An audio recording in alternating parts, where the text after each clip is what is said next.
aujourd'hui, et c'est un texte que j'ai reçu pour vous, pour ce matin, qui se trouve dans la première épître de Pierre. Pierre écrit à une église persécutée, avec Sylvain et Marc, ou Jean-Marc, qui l'ont rejoint à Rome. Était-ce au temps de Domitien, à la fin du 1er siècle de notre ère, ou était-ce un tout petit peu plus tôt, sous Néron dans les années 60, on ne sait tout à fait, peu importe. Il écrit à une église qui fait face à la persécution telle que nous l'avons vu dans les vidéos tout à l'heure. Et il leur dit ceci, j'aimerais lire quelques versets au chapitre 4, cette première épître de Pierre, à partir du verset 7. La fin de toute chose est proche. Et c'est peut-être la chose à retenir ce matin. Nous ne savons pas quand le Messie revient, mais nous l'attendons de pied ferme. Et parce que la fin est proche, ou toute proche, nous avons des raisons d'espérer. Et nous avons aussi des raisons de relativiser nos souffrances, les brimades pour la foi, la persécution peut-être, même la maladie.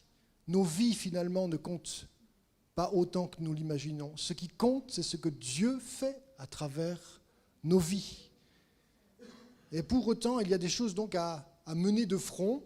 Et je lis la suite, la fin de toute chose est proche, nous écrit Pierre, et il dit, menez donc une vie équilibrée, et ne vous laissez pas distraire, afin d'être disponible pour prier.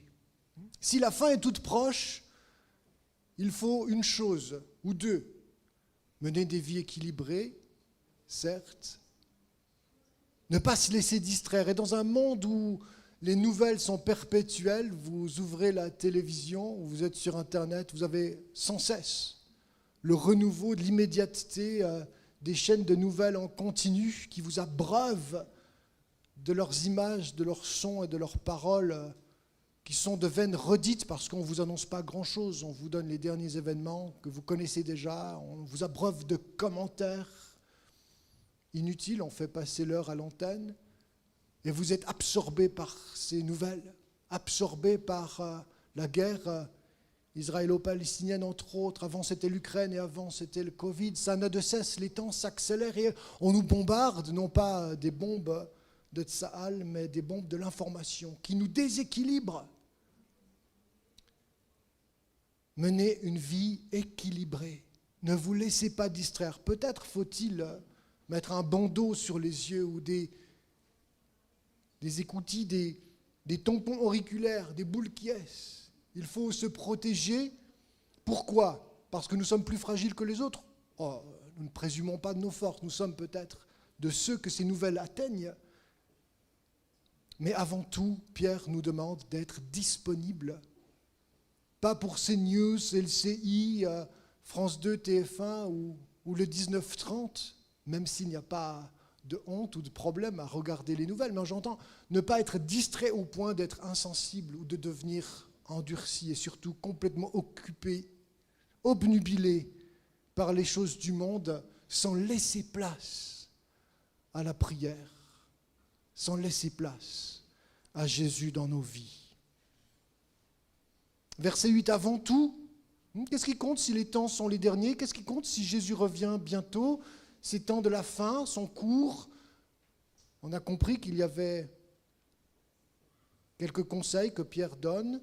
Il poursuit, verset 8, avant tout, aimez-vous ardemment les uns les autres.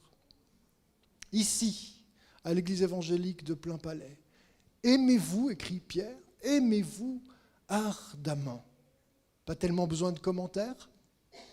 Pour s'aimer, il faut se regarder.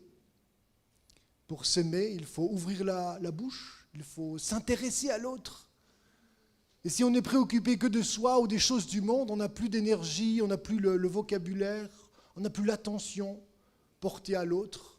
Quand on est amoureux, on est tout à l'autre, n'est-ce pas ? On l'a dit tout à l'heure, papa, maman, après 30 ans ou 40 ans, ou 50 ans de vie de mariage, sont-ils encore amoureux ? Je crois à l'amour et à l'amour, passion qui dure, mais qui se transforme avec le temps évidemment. Et à l'Église, sommes-nous encore tout amour? Je pose la question, sommes-nous encore tout amour de nos frères et de nos sœurs? Sommes-nous encore dans ces liens? Oh, peut-être ne sont-ils plus fusionnels ou passionnels, mais avons-nous de l'amour, un amour ardent les uns pour les autres?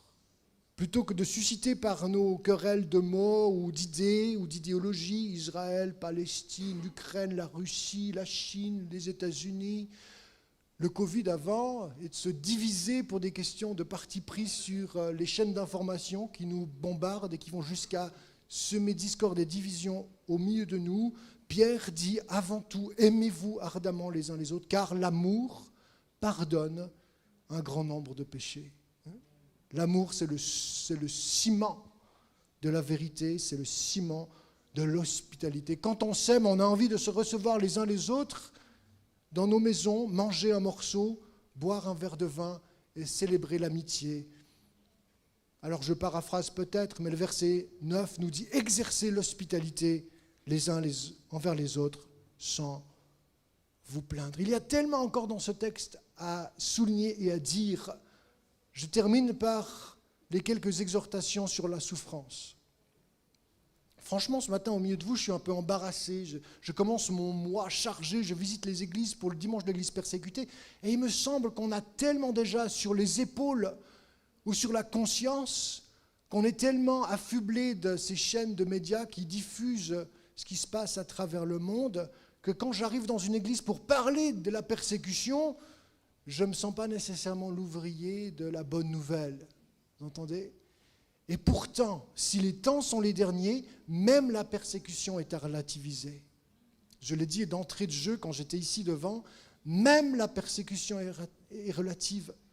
Ne nous focalisons pas sur nos vies ou sur la vie de l'Église. Célébrons Dieu qui revient bientôt. Et s'il revient bientôt, alors obéissons à ce qui est dit et ce qui est écrit dans cet épître au chapitre 4. Et Pierre, précisément, demande à cette église à Rome qui connaît la brimade, l'ostracisation, le rejet social. Ce n'est pas encore une persécution systémique des empereurs romains plus tardifs. Mais enfin, ils sont mal appuyés, en divorce avec la synagogue et la communauté juive dont la religion est licite. Sous l'Empire, les chrétiens sont marginalisés, isolés. Ils ne sont plus juifs, ils sont chrétiens et ça leur vaut des brimades, du rejet social. Ils souffrent. Et je termine par ce verset. Si c'est comme chrétiens qu'ils souffrent, qu'ils n'en éprouvent aucune honte. Qu'ils fassent au contraire honneur à Dieu en se montrant dignes de ce nom. Peut-être faut-il, juste pour conclure, relire le verset 15 avec, sinon le 16 est un peu mal compris peut-être. Qu'aucun de vous n'ait à endurer une punition parce qu'il aurait tué, volé ou commis quelque autre méfait, ou encore parce qu'il se serait mêlé des affaires d'autrui. Mais si c'est comme chrétien qu'il souffre et qu'il n'en éprouve aucune honte, qu'il fasse au contraire honneur à Dieu en se montrant digne de ce nom. Où en es-tu avec la souffrance ? C'est peut-être ton corps qui vieillit, qui s'use. On a parlé de diabète chronique tout à l'heure. C'est peut-être un handicap. C'est peut-être la vieillesse ou le Covid, la grippe ou que sais-je, des maladies saisonnières. Où en es-tu dans la souffrance, dans tes relations, dans ton couple, au travail ? Est-ce que tu souffres parce que tu es chrétien ? Si oui, et ça peut être très incarné, nous souffrons aussi dans notre corps, parce que nous sommes ici-bas dans un monde déchu, et en chrétien, nous avons à n'éprouver aucune honte. Si nous souffrons, parce que nous sommes de ce monde, et si nous souffrons à cause du Christ, n'éprouvons aucune honte, mais souffrons dignement, parce que les temps sont courts, et il arrive le temps de notre sœur tout à l'heure qui préside le culte, où nous pourrons dire, avec tous ceux qui nous ont précédés, qu'il est bon et qu'il est meilleur d'être dans la place que Dieu nous a réservée et qu'il prépare pour tous ceux, persécutés ou non, qui persévèrent dans la foi. Menons une vie équilibrée. Ne nous laissons pas distraire. Prions. Aimons-nous les uns les autres. Accueillons-nous les uns les autres. Et si nous avons à souffrir, pour une juste et noble cause, parce que nous sommes chrétiens, alors souffrons avec dignité dans l'attente du royaume qui vient. Amen. Je prie pour terminer. Seigneur, l'heure tourne, le temps passe, et tu nous rappelles ce matin que l'horloge, c'est toi qui la tiens. Tu es le plus suisse d'entre nous, Seigneur. Tu tiens le temps du monde dans ta main. Tu es en charge, en contrôle de toute destinée humaine, des chefs politiques qui semblent décider de l'avenir de nos sociétés ou de la guerre, ici ou là. Toi, Seigneur, tu es Dieu. Et nous t'adorons, nous t'aimons pour qui tu es.